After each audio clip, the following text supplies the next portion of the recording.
This is Rupal Jain और आज हम पढ़ने जा रहे हैं सबसे इम्पोर्टेंट टॉपिक जो कि है रिएक्शन मैकेनिज्म। 11th क्लास से लेकर एमएससी नेट गेट तक ये वाला जो टॉपिक होता है बहुत ज्यादा इंपॉर्टेंट होता है। इसके अंदर से ना डायरेक्ट क्वेश्चंस भी आ जाते हैं कभी कभी, बिकॉज बच्चे क्या करते हैं, गलतियां कर देते हैं सब्स्टिट्यूशन रिएक्शंस में, एलिमिनेशन रिएक्शंस में। कभी सॉल्वेंट अलग दे दिया, कभी रिएक्टेंट अलग दे दिया, तो फिर यही हमारी कंफ्यूजन हो जाती है।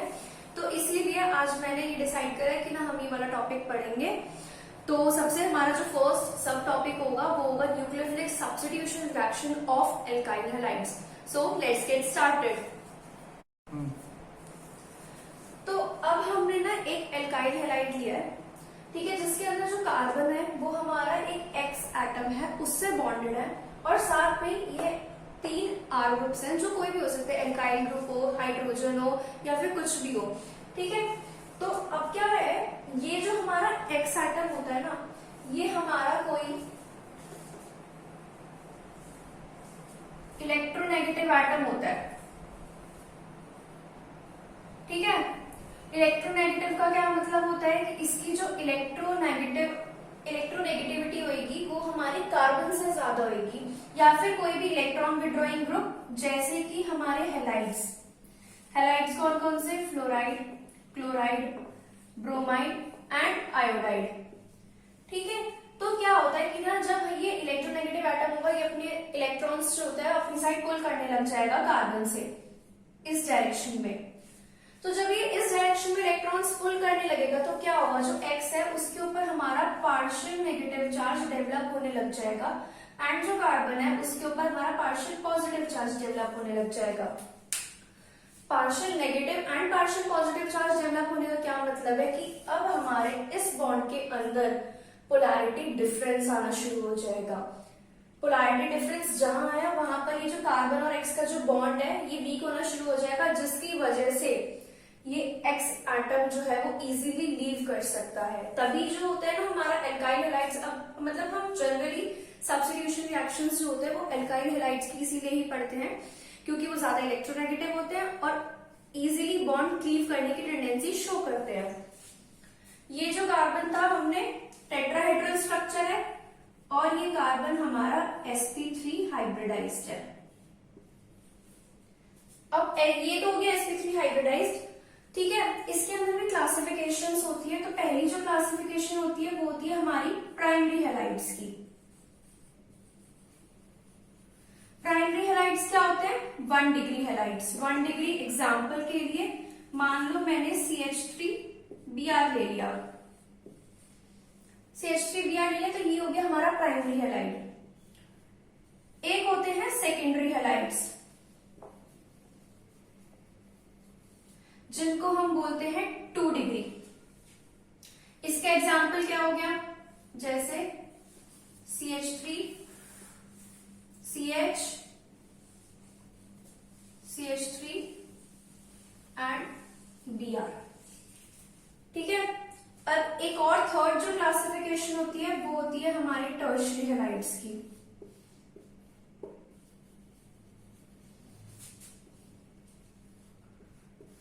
टर्शियरी हैलाइड्स कौन कौन से होते हैं? जैसे मतलब मान लो एक कार्बन है वो 3 अलग अलग एल्काइल ग्रुप से जुड़ा हुआ है, और ये हो गया हमारा ब्रोमीन। मतलब मैं यहाँ पे आपको शॉर्ट में बता देती हूँ, ये कार्बन और एक ये वाला कार्बन, ये हो गया टर्शियरी कार्बन।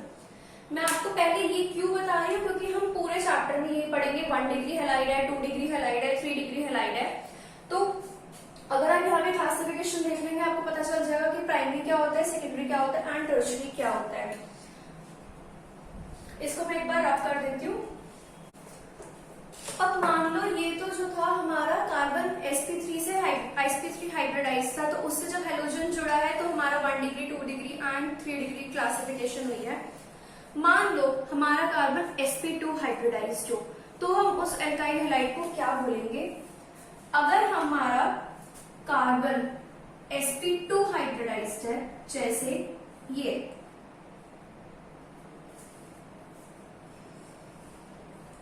और इससे यहाँ पे जुड़ा है X, ये कार्बन क्या हो गया? sp2 हाइब्रिडाइज्ड, और ये जो होता है हमारा X, ये जो पूरा ग्रुप है ना, ये इसको हम बोलते हैं विनाइल ग्रुप।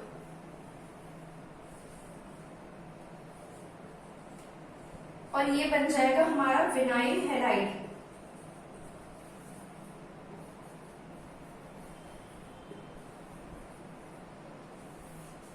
ठीक है, और मान लो अगर हमारा हेलोजन एटम जो है वो फिनाइल से अटैच्ड होगा, ये फिनाइल ग्रुप है, ये एक्स के मतलब हेलोजन एटम है, तो फिर अब हमारा बन जाएगा फिनाइल हैलाइड।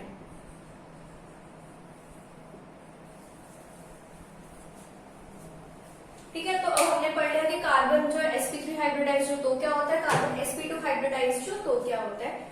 तो अब हम एक्चुअल पे अब आते हैं न्यूक्लियोफिलिक सब्स्टिट्यूशन रिएक्शंस। इसको एक बार रब कर देते हैं। अब मैं जो हम फर्स्ट टॉपिक स्टार्ट करने जा रहे हैं वो होगा हमारा न्यूक्लियोफिलिक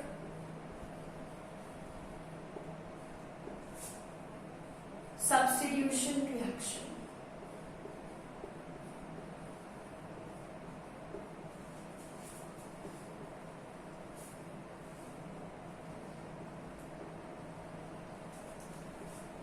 इस हेडिंग के अंदर आपको 3 वर्ड्स दिख रहे होंगे, एक तो हो गया न्यूक्लियोफिलिक, एक हो गया सब्स्टिट्यूशन, एक होता है रिएक्शन। तो पहले तो सब्स्टिट्यूशन का क्या मतलब होता है? सब्स्टिट्यूशन का क्या मतलब होता है? कोई भी एटम जिस वो रिप्लेस हो जाए किसी दूसरे एटम से। मान लीजिए इसमें क्या है, न्यूक्लियोफिलिक। पहले तो हम देखते हैं न्यूक्लियोफिलिक होता ही क्या है। न्यूक्लियोफिलिक, न्यूक्लियो मतलब क्या, न्यूक्लियस, और फिलिक मतलब लविंग। तो इसका मतलब न्यूक्लियस लविंग स्पीशीज। न्यूक्लियस क्या होता है हमारा? Positively charged.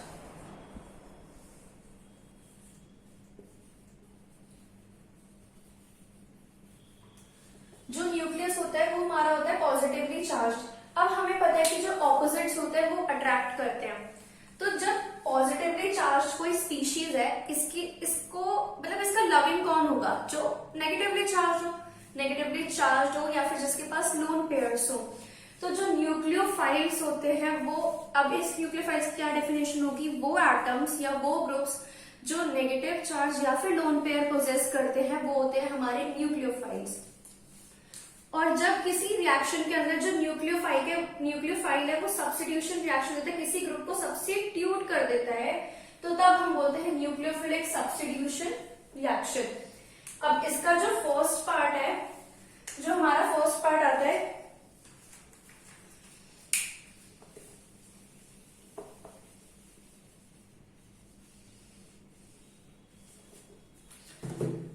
सबसे फर्स्ट कैटेगरी जो आज हम पढ़ेंगे वो होगी हमारी SN2 रिएक्शंस।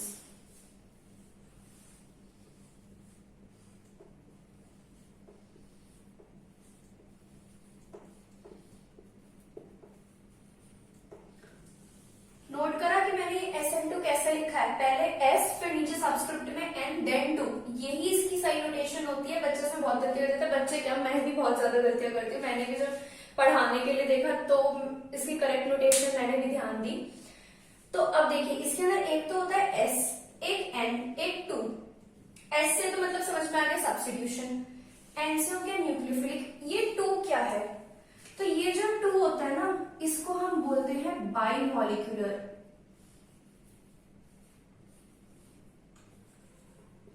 बाइमॉलिक्यूलर और सेकेंड ऑर्डर रिएक्शन।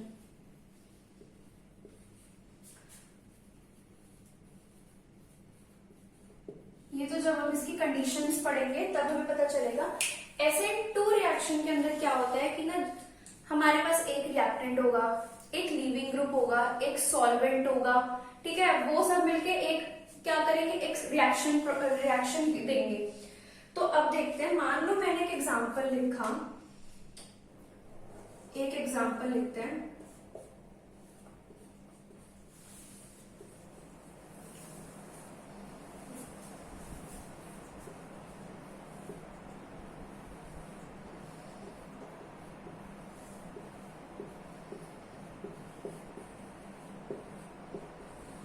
ये चीज, ठीक है, इसके ऊपर यहाँ पे मैं लिख देती हूँ सॉल्वेंट। अब क्या, ये जो है CH3Br, ये तो हमारा हो गया रिएक्टेंट, जिसमें जो ये Br होता है ना, ये होता है हमारा लीविंग ग्रुप। ठीक है, ये जो OH माइनस होगा ये होगा हमारा न्यूक्लियोफाइल। देखो न्यूक्लियोफाइल क्यों बोला है, इसके अंदर ये नेगेटिव चार्ज दिखाई दे रहा है ना, और क्या होता है ये जो नेगेटिव चार्ज है अब ये इसको यहाँ पे CH3 पर अटैक करेगा और Br निकल के क्या हो जाएगा, CH3OH plus Br negative bromide ion जो होता है वो हमारा सब, मतलब ये देखो Br को सब्स्टिट्यूट कर दिया किसने, OH माइनस ने। मतलब एक न्यूक्लियोफाइल जब दूसरे किसी एटम को सब्स्टिट्यूट कर देता है, उसकी जगह ले लेता है, तो ये बन गई हमारी न्यूक्लियोफिलिक सब्स्टिट्यूशन रिएक्शन। अब S और N तो समझ में आ गया, न्यूक्लियोफिलिक सब्स्टिट्यूशन हो गई। अब 2 का क्या मतलब है, तो 2 का भी देखते हैं।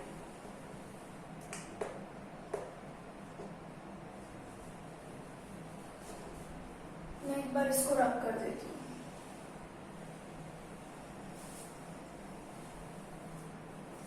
ठीक है, अगर मैं एक रिएक्शन का रेट लॉ लिखती हूं,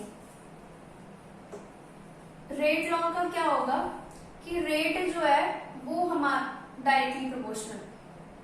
अगर SN2 रिएक्शन का जब हम रेट लॉ लिखते हैं तो हमारा क्या होता है, एक तो वो एल्काइल हैलाइड पर, चलो RX लिख देती हूँ मैं, RX ये हो गया हमारा एल्काइल हैलाइड, और एक हो गया हमारा न्यूक्लियोफाइल। इन दोनों की कंसंट्रेशन के ऊपर डायरेक्टली प्रोपोर्शनल होता है। और मान लीजिए मैंने इस प्रोपोर्शनैलिटी कांस्टेंट को हटाकर एक के साइन के सिंपल कांस्टेंट लिख दिया, तो अब हमारा हो गया, ये हो गया रेट लॉ। अच्छा, मैं इतनी देर से रेट लॉ करे जा रही हूँ। रेट लॉ का मतलब क्या होता है, रेट लॉ हमें क्या क्या बताता है कि किसी भी रिएक्शन के रेट डिटरमिनिंग स्टेप की जो ट्रांजिशन स्टेट होती है उसमें हमारे कौन कौन से मॉलिक्यूल्स इन्वॉल्व हो रहे हैं। अब मैंने रेट डिटरमिनिंग स्टेप भी बोला, transition state. Rate determining step क्या, वो ऐसा स्टेप जो हमारी पूरी रिएक्शन के रेट को डिटरमाइन करेगा, जो बताएगा कितनी देर में कितनी जल्दी हमारी रिएक्शन हो रही है, उस पूरे स्टेप पर डिपेंड करता है। अब वो तो समझ में आ गया, लेकिन अब ट्रांजिशन स्टेट क्या होती है।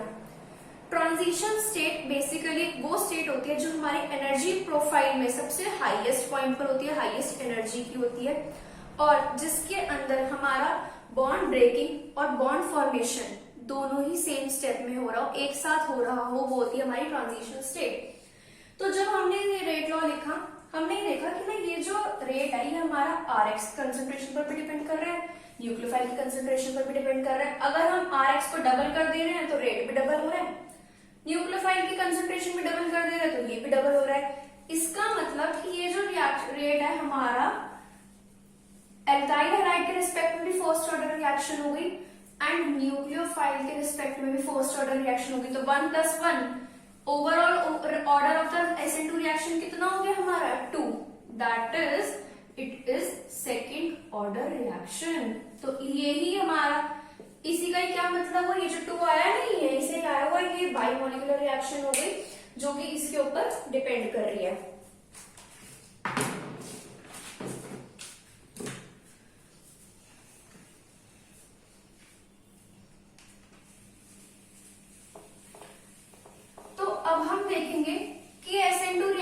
पढ़ी तो सही, बट इसका मैकेनिज्म होता क्या है, इसकी ट्रांजिशन स्टेट कौन सी बनती है, कौन से रिएक्टेंट्स, कौन से प्रोडक्ट्स कैसे कैसे अटैक करते हैं।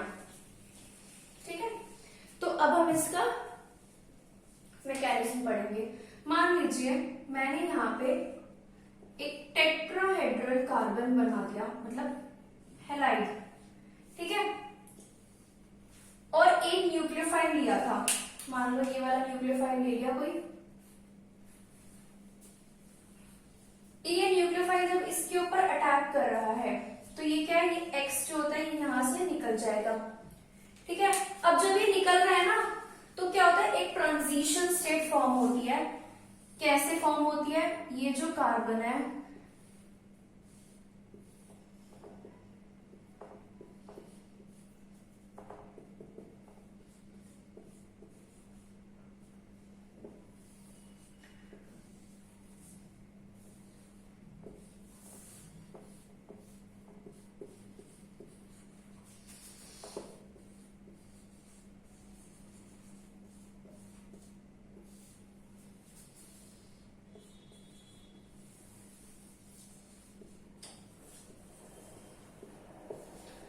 और ये हो गई हमारी ट्रांजिशन स्टेट। अब देखिए हुआ क्या है एक्चुअल में, ये न्यूक्लियोफाइल इस कार्बन के ऊपर जब अटैक करते हैं यहाँ से हेलोजन निकल जाता है। अब ये जो है ना एकदम से नहीं निकलता, क्या होता है कि एक ट्रांजिशन स्टेट फॉर्म होती है, यहाँ से जो न्यूक्लियोफाइल और कार्बन का है वो बॉन्ड फॉर्म हो रहा है, तो ये तो हो गई हमारा बॉन्ड फॉर्मेशन, ठीक है। और यहीं से हमारा कार्बन और एक्स का बॉन्ड ब्रेक हो रहा है, तो अब हम इसको क्या बोलेंगे, बॉन्ड ब्रेकिंग स्टेप। तो देखिए बॉन्ड ब्रेकिंग और बॉन्ड फॉर्मिंग दोनों एक ही स्टेप में हो गए ना, ये हो गई हमारी ट्रांजिशन स्टेट। और ये एक ही स्टेप में हो रहा है, कोई सेकंड स्टेप नहीं है इसके अंदर, सिर्फ एक ही स्टेप में अटैक किया, निकल गया और प्रोडक्ट बन गया। तो ये हो गई हमारी सिंगल स्टेप रिएक्शन यानी कि कंसर्टेड रिएक्शन, ठीक है। अब एक मेन चीज, यहाँ पे कार्बन क्या था, कार्बन sp3 हाइब्रिडाइज था। अच्छा एक क्वेश्चन पूछती हूँ, कार्बन की जो हाइब्रिडाइजेशन है चेंज हो रही है कहीं पर, मतलब मान लो आपसे पूछा जाए कि ना SN2 रिएक्शन के अंदर कार्बन की जो हाइब्रिडाइजेशन है वो क्या रहती है, क्या तो आपको लगेगा कि नहीं यहाँ पे भी कार्बन sp3 है, यहाँ पे भी कार्बन sp3 है, हाइब्रिडाइजेशन में चेंज हुआ ही नहीं कहीं भी। लेकिन नहीं, हाइब्रिडाइजेशन में चेंज जरूर होता है ट्रांजिशन स्टेट के अंदर। यहाँ पे जो कार्बन है वो हमारा sp2 हाइब्रिडाइज्ड हो जाता है, ठीक है। ये जो कार्बन है sp2 हाइब्रिडाइज्ड है, रिएक्टेंट में sp3 था, प्रोडक्ट में भी हमारा sp3 ही रहेगा,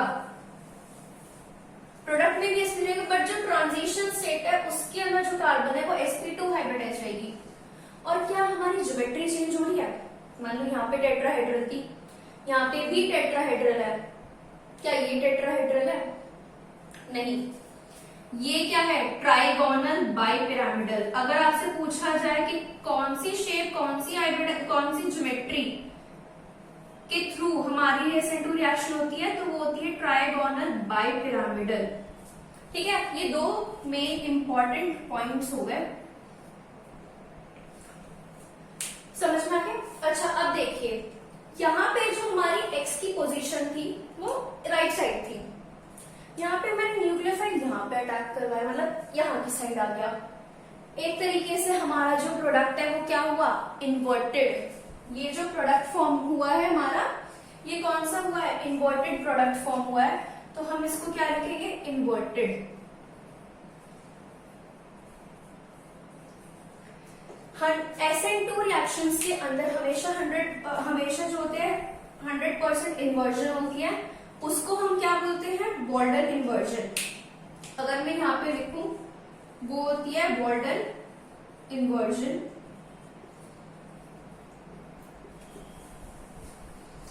अच्छा मैंने ऐसा क्यों बोला कि न्यूक्लियोफाइल जो होते हैं वो बैक साइड से अटैक करते हैं, आगे से भी तो अटैक कर सकते हैं, फ्रंट साइड से। तो ऐसा इसलिए होता है कि जब हमारा एक्स लीव कर रहा होता है ना, तो वो एकदम से लीव नहीं करता, वो क्या होता है कार्बन की विसिनिटी में ही होता है, उसी के आसपास ही होता है, जिसकी वजह से जो फ्रंट साइड है वो उसकी ब्लॉक हो जाती है। जब ये फ्रंट साइड ब्लॉक हो गई तो न्यूक्लियोफाइल के पास और कोई ऑप्शन नहीं बचता, वो हमेशा बैक साइड से ही अटैक करता है। तब यहाँ से जो हमारा हैलाइड है वो यहाँ से एक्सपेल आउट हो जाता है, इसीलिए हमें इन्वर्टेड प्रोडक्ट मिलता है, ठीक है। एक बार पॉइंट्स नोट कर लीजिए, फिर मैं एक एग्जांपल बताती हूँ।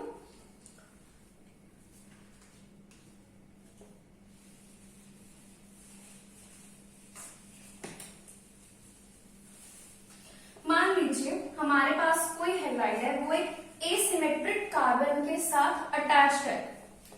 एसिमेट्रिक का क्या मतलब है, मतलब कायरल सेंटर है जिसके चारों ग्रुप्स डिफरेंट है, तो उसकी कुछ कॉन्फ़िगरेशन होती है, R या S कॉन्फ़िगरेशन पढ़ी है ना हमने। तो मान लीजिए कि ना हमारा जो कोई भी कार्बन है, सपोज मैं एक एग्जांपल लेती हूँ,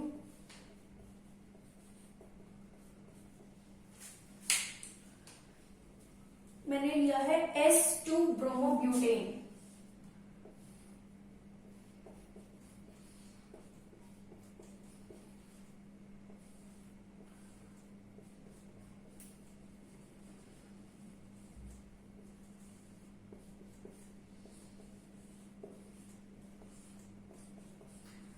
इसकी क्या कॉन्फ़िगरेशन है, S कैसे, इसकी priority first, then second, then third, then fourth, तो तो ये क्या बन जाएगा, fourth group wedge dash position पे है तो इसीलिए एस हो गया, S2 ब्रोमो ब्यूटेन। ठीक है, अब जब हम इसके ऊपर किसी भी न्यूक्लियोफाइल का अटैक करवाते हैं, मान लीजिए OH माइनस, तो जो हमारा प्रोडक्ट फॉर्म होता है वो क्या फॉर्म होएगा हमारा,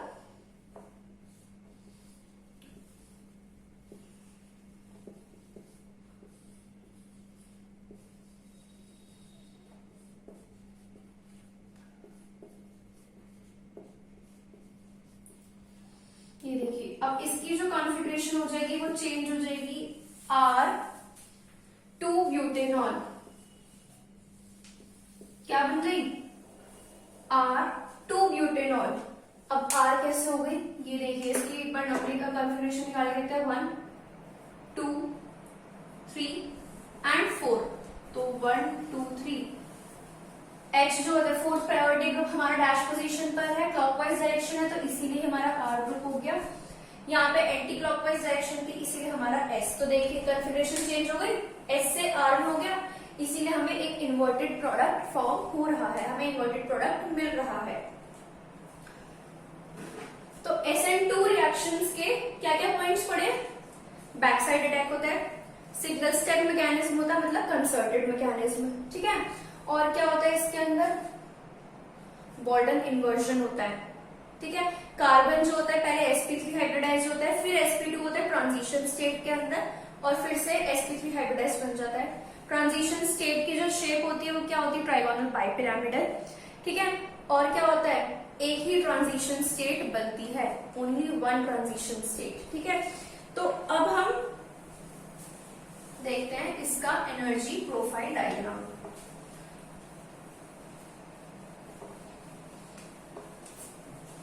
एक बार ये चीज ढंग से समझ में आ गई ना, SN2 रिएक्शंस पे आपको दिक्कत ही नहीं होगी आगे। मैं एक एनर्जी प्रोफाइल डायग्राम बना लूं,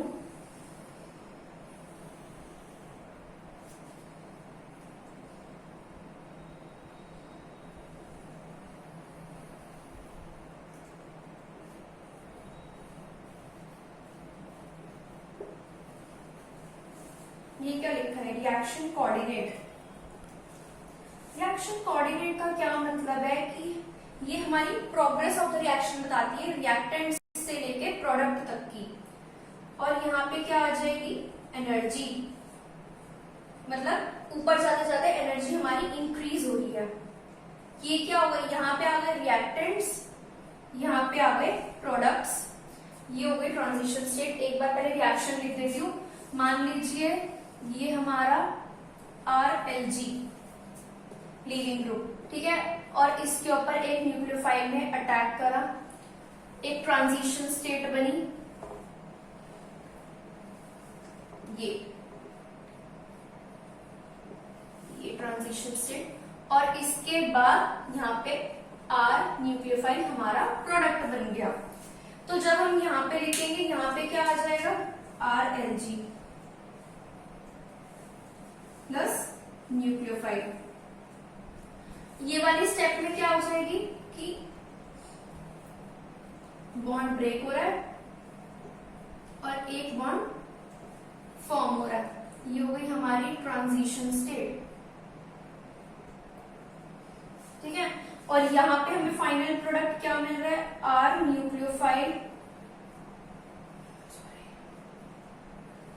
प्लस में हमारा लीविंग ग्रुप, ठीक है।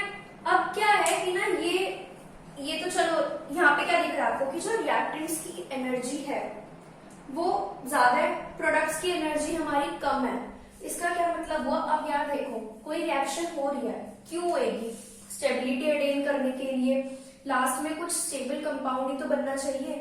तो क्या होता है, जितनी कम एनर्जी होगी उतना ही हमारा स्टेबल मॉलिक्यूल होगा।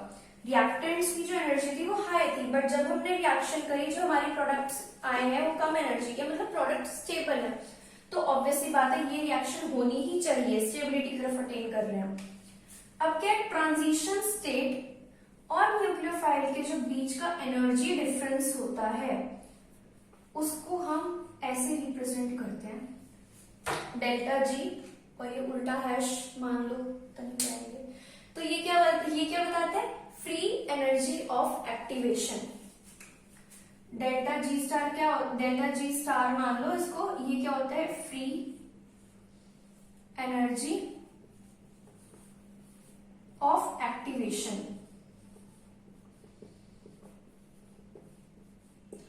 ठीक है। और जो रिएक्टेंट्स और प्रोडक्ट्स के बीच का जो एनर्जी डिफरेंस होता है, रिएक्टेंट्स और प्रोडक्ट्स के बीच का जो एनर्जी डिफरेंस होता है उसको हम बोलते हैं delta G not. Delta G not क्या होता है? Free energy of reaction. Free energy of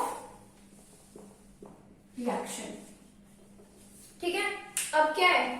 products की जो हमारी एनर्जी है वो कम है और रिएक्टेंट्स की एनर्जी हमारी ज्यादा है। इसका मतलब delta G naught of T is less than delta G naught of R. Delta G naught of T is less than delta G naught of R. ठीक है। ये क्या है? केस 1। दो केस है इसके अंदर। केस 1 तो हो गया कि डेल्टा जी नॉट टी जो है वो डेल्टा जी नॉट आर है, तो जो फ्री एनर्जी ऑफ रिएक्शन होगी ना वो हमारी कैसे होगी? मैं इधर लिख रही हूं, delta G naught will be equal to delta G naught T minus delta G naught R. ठीक है। प्रोडक्ट वाली में से रिएक्टेंट वाली को माइनस कर देंगे। अब ये जो छोटा है ये तो बड़ा है, तो इसीलिए जो हमारी फ्री एनर्जी ऑफ रिएक्शन आएगी वो आएगी हमारी नेगेटिव में। अगर हमारी डेल्टा जी नॉट नेगेटिव आता है तो हम इसको क्या बोलते हैं? एक्सर्गोनिक रिएक्शंस। इंपॉर्टेंट टर्म्स हैं एक्सर्गोनिक रिएक्शन। समझ में आ गई? एक होता है एक्सर्गोनिक, एक होता है एंडरगोनिक। अभी एंडरगोनिक भी पढ़ेंगे। ये तो एक्सर्गोनिक हो गया कि जिसके अंदर हमारी प्रोडक्ट्स की फ्री एनर्जी होती है वो लेस देन होती है रिएक्टेंट्स की फ्री एनर्जी से। ठीक है। हमने एक्सोथर्मिक एंडोथर्मिक पढ़ा है ना। एक्सोथर्मिक में क्या होता है? हीट जब रिलीज होती है वो एक्सोथर्मिक रिएक्शन होगी। एंडोथर्मिक क्या होता है? हीट जब एब्सॉर्ब हो रही होती है वो भी एंडोथर्मिक रिएक्शन। ठीक है। यहाँ पर डेल्टा जी नॉट नेगेटिव आया तो ये होगी एक्सर्गोनिक। और अब नेक्स्ट केस पढ़ते हैं, आप नोट कर लीजिए ये पूरा।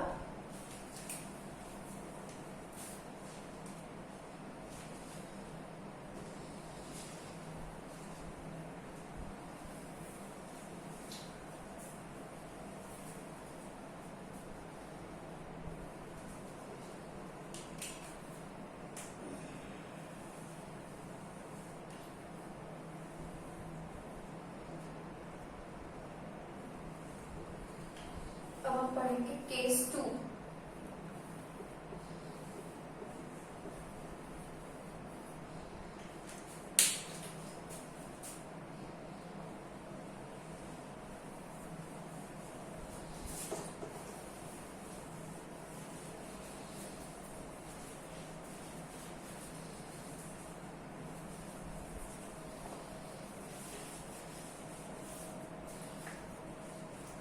ठीक है।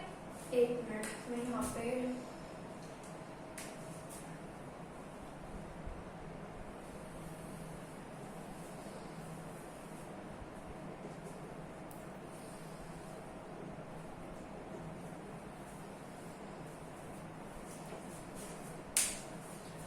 पे मैं सिर्फ रिएक्टेंट्स लिख देती हूँ।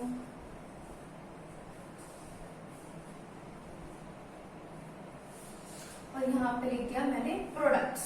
वैसे तो ये थोड़ी हाइपोथेटिकल रिएक्शन हो जाती है क्योंकि ये स्पॉन्टेनियस नहीं होती, खुद नहीं होती। क्या होता है जब हमारे ये रिएक्टेंट्स, अब रिएक्टेंट्स और ट्रांजिशन स्टेट के बीच का जो गैप था वो काफी बढ़ गया। पहले तो गैप कम था बट अब काफी ज्यादा बढ़ गया है। अब यहाँ पे रिएक्टेंट्स तो स्टेबल हो गए बट प्रोडक्ट्स अनस्टेबल हो गए। अब हम स्टेबिलिटी से अनस्टेबिलिटी की तरफ जा रहे हैं, तो ऑब्वियस सी बात है कि वो रेजिस्ट करेगा, उसको हाई एक्टिवेशन एनर्जी चाहिए होगी, मतलब रिएक्शन को चलाने के लिए हमें एनर्जी प्रोवाइड करनी पड़ेगी ताकि वो जो रिएक्टेंट्स है वो ट्रांजिशन स्टेट के अंदर पहुंचे, तब जाके वो प्रोडक्ट्स दे। तो अब क्या होगा, अब हमारे इस केस के अंदर जो डेल्टा जी नॉट पी है वो ग्रेटर देन हो जाएगा डेल्टा जी नॉट आर के। ठीक है, तो जो डेल्टा जी नॉट आएगी वो क्या आएगी, अब पॉजिटिव। क्या आई है, पॉजिटिव। अब ये अगर पॉजिटिव आई है तो अब हम इसको बोलते हैं एंडरगोनिक रिएक्शंस। क्या बोलते हैं इसको, एंडरगोनिक रिएक्शंस। पहले वाली एक्सरगोनिक थी, ये वाली हो गई एंडरगोनिक रिएक्शंस, जिसके अंदर delta G naught free energy of the reaction या free energy change of the, sorry ये फ्री एनर्जी चेंज है, फ्री एनर्जी चेंज, जो रिएक्शन की फ्री एनर्जी में कितना चेंज आया है हमारा वो हमें बताते हैं। अब वो अगर पॉजिटिव आया है तो ये हो गई एंडरगोनिक, और अगर नेगेटिव आया है वो होते हैं एक्सरगोनिक। तो अभी तो इस वीडियो के लिए इतना ही। उसके बाद जो नेक्स्ट वीडियो होगी वो बहुत इंपॉर्टेंट होगी, क्योंकि अब हम पढ़ेंगे कि किन किन फैक्टर्स के ऊपर जो हमारी SN2 रिएक्शन है वो डिपेंड करती है। Nucleophile, solvent, basicity, leaving group, हर चीज के बारे में पढ़ेंगे। तो अगर आपको अच्छी लगी होगी तो please like, share and subscribe. Thank you so much.